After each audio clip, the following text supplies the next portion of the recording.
Spoon கடுகு போட்டுக்கிறோம். 2 spoon எண்ணெய் ஊற்றிருக்கு. கடுகு பொரியட்டும். கருவேப்பிலை போட்டுக்கிறோம்.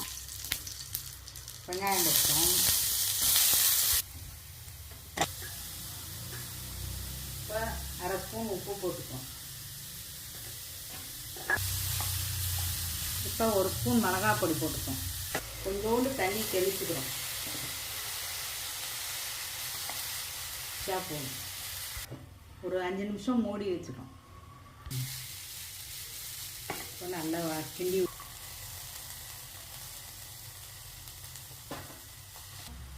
அரை மூடி லெமன் புழிஞ்சுக்கிறோம். கொஞ்சம் லெமன்.